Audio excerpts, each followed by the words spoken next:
જય શ્રી કૃષ્ણ, જય Swaminarayan. Saturday afternoon કહું કે ઇવનિંગ થવા આવી છે એવું કહું, બધું સરખું જ છે. આજે જો માર્કેટની વિઝિટ મેં નથી કરી, બાકી ફૂલ બિઝી છે આજે. એકદમ બિઝી એટલે વધારે છે કારણ કે આ વીકેન્ડ છે ને, ઈસ્ટર છે એટલે આવતીકાલ ઈસ્ટર પેલું લોંગ બેંક હોલિડે વીકેન્ડ હોય ને એ છે. ગઈકાલે ગુડ ફ્રાઈડે હતું, ગુડ ફ્રાઈડે અને આજે છે સેટરડે, એટલે બધાને રજા જ હોય ઓલમોસ્ટ. પછી આવતીકાલે છે ઈસ્ટર સન્ડે અને મંડે પાછી બેંક હોલિડે, એટલે બહુ લોંગ પેલું કહેવાય ને જે લોંગ બેંક હોલિડે વીકેન્ડ એવું છે આ વખતે. અને ચલો આપણે તો હવે નીકળી ગયા છીએ કામ ઉપરથી, જઈએ આજે મંદિર તરફ. મંદિરે જતાં પહેલાં આજે મારે શાક લેવા તો જવાનું જ છે, એ ફિનિશ કરી અને પછી જઈશું મંદિરે. અને માર્કેટનો નજારો તો જો ભાઈ, શું બિઝી છે આજે, કેટલું ક્યુટ છે. ઓ માય ગોડ, આમ તો જો એકદમ રિયલ હોય ને એવું લાગે આ. અને જો આ ડોગી માટેનું બધું અહીંયા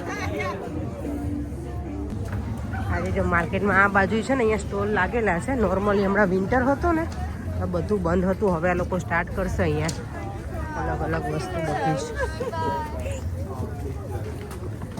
બધું લોકોએ પેકઅપ કરી દીધું છે એટલે કંઈ જોવા નહીં મળે.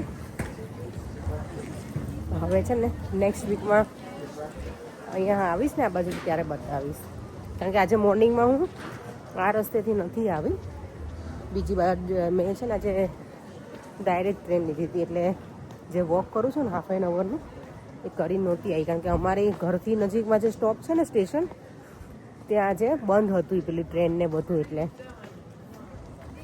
આજે તો જો એટલું સરસ છે ને, બ્રાઇટ દિવસ છે, એકદમ અજવાળું છે, મસ્ત. અને આપણે હવે જઈ રહ્યા છીએ શાક લેવા. આજે મારે ફાઇનલી મુહૂર્ત તો આવી ગયું છે શાક લેવાનું. મને બધું લેટ થશે ને તો નહીં જવાય, કારણ કે પરેને પછી ત્યાં છે ને કાર પાર્ક કરવામાં તકલીફ પડે છે. બહુ લેટ થઈ જાય ને તો પછી પાર્કિંગ ના મળે. એટલે આજે મારો દેવામ ઘરે આવી જવાનો છે, અત્યારે મંદિરે મળશે બધું. એને તો નુપુરને મેં કીધું કે એને પૂછતો એને આવું છે ઘરે, કાલે રાત્રે મેં ફોન કર્યો ને તો કે ના રહેવું છે. કે અત્યારે જો ઓળાની સિઝન નથી ને તો એ ઓળા છે એટલે એ તો લેવાના આવે છે. આપણે બને જ મારે જે ડ્રેસ તો છે ને કારમાં ચેન્જ કરી નાખ્યો, અને આજે મંદિરે એકદમ અમે ટાઈમે પહોંચી ગયા છીએ. પર એમ થોડી વાર બેસશે, કારણ કે અહીંયા 6:30 પછી છે ને સેટરડે ફ્રી પાર્કિંગ હોય, તો હવે 10 મિનિટની વાર છે. તો એ અને મારી ફ્રેન્ડના હસબન્ડ બંને બહાર બેસશે, થોડી વાર પછી પાર્કિંગ ફ્રી થશે, એટલે 6:30 પછી લોકો આવશે. ઘણી વખત છે ને 5 મિનિટની બાકી હોય ને તો એ લોકો ટિકિટ લગાવીને જતા રહે. એટલે આજનો પ્રસાદ અમારે સરસ છે, ગાજરનો હલવો, ખમણ, પૂરી, શાક અને કઢી અને રાઈસ. મારું ફેવરેટ છે કઢી મંદિરની, અને જોડે મારી છાશ. અને અહીંયા જો મારો લાડુ એનું જો બેક સાઈડનું કેટલું સરસ છે. ચલો અમે ઘરે આવી ગયા છે. આમ રૂમની હાલત તમે જોઈ શકો છો કેટલી ખરાબ છે. દેવમ, તને મજા આવી? હે દેવમ મને છે ને મંદિરે તો દૂરથી મળે, તો પછી કારમાં ઘરે આવી ગયો 2 દિવસની હોલિડે કરીને. નહીં કેવી મજા આવી તને નુપુર આંટીના ઘરે હિંચ પાસે? બહુ જ મજા આવી. તને રહેવું હતું ત્યાં? તમે ઝઘડો કર્યો તો કઈ શાંતિથી રમતા હતા? શાંતિથી રમતા. એ બેને તો મજા આવે. બે બાળપણના ભેરું છે, એવા બેસ્ટ ફ્રેન્ડ છે ને એ બંને, એ લોકોને મજા જ આવે.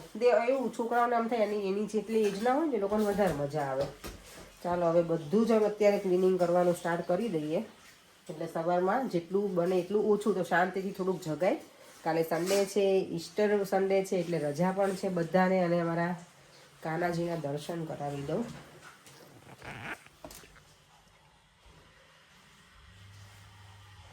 આજે મેં છે ને પાગ અલગ પહેરાવીશ કાનાજીને. નોર્મલી હું રેડ કલરની જે વેલ્વેટની છે ને એ પહેરાવું, પણ મેં તો આ સરસ જો મેચિંગમાં છે ને તો આજે આ મેં પહેરાવી છે.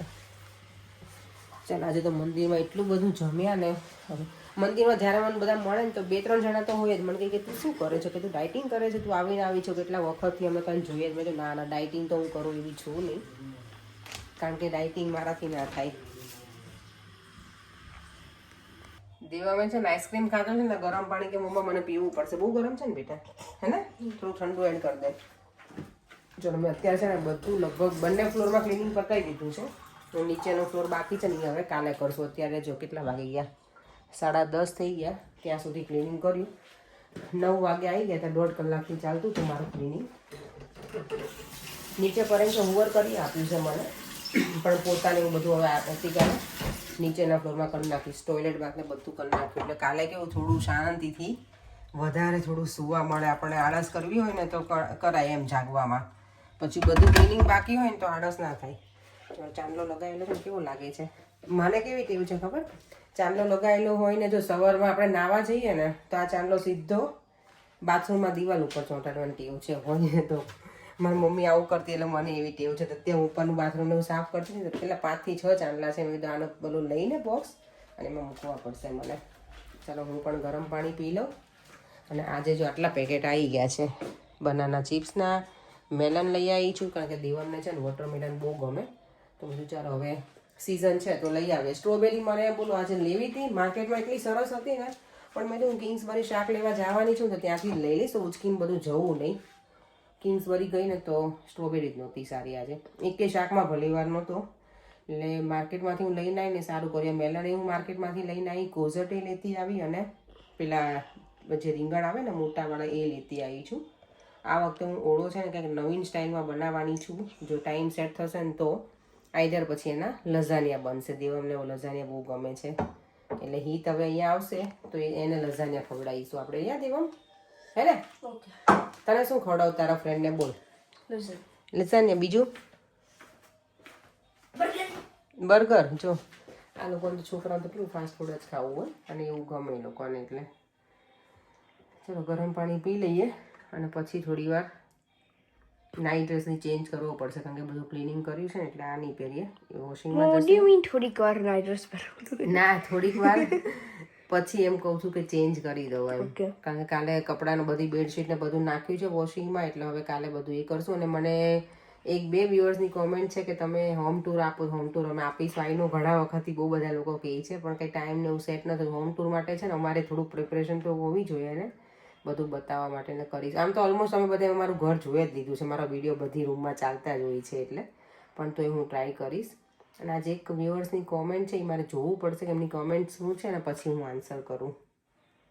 આઈડી છે અંશ પટેલ. એમની કોમેન્ટ છે કે રોટલા બનાવવાની રીત આપજો. રોટલા તો મેં બહુ બધી વખત બનાવેલા છે, એની રીત પણ આપેલી છે. તમે મારા અગાઉના વિડીયો જોજો તો તમને જોવા મળશે. હવે અંશ પટેલ ઓબ્વિયસલી કોઈ છોકરાનું જ આઈડી છે પણ એના મમ્મી કોઈ યુઝ કરતા હશે તો તમે પહેલાંના વિડીયો ચેક કરજો. એમાં છે જ મારી રેસીપી. મેં ઘણી વખત આપેલી છે રોટલાની અને હવે બનાવીશ ને ત્યારે પાછું હું શેર કરીશ. તો thank you so much comment કરવા માટે. ભણે સુવાની દે શાંતિથી. પોતે જો ઓઇલ નાખી કસરત કરવાની હોય. કસરત કરી તમે તો મને કસરત કરવાની હોય. સન્ડે છે બેટા એ નથી સુવાનું દે ને. કામ છે બેટા. એમને મેટ્રેસમાં એવું કેટલાય દિવસથી છે કે આ બાજુ ઊંચી લાગે છે, આ બાજુ નીચી લાગે છે. ચાલો આપણે કાલનો વિડીયો એન્ડ કરી દઈએ. કર્યો નહોતો ને એટલે ફરીથી મળીશું આજના નવા વિડીયો સાથે. Bye bye. જય શ્રી કૃષ્ણ.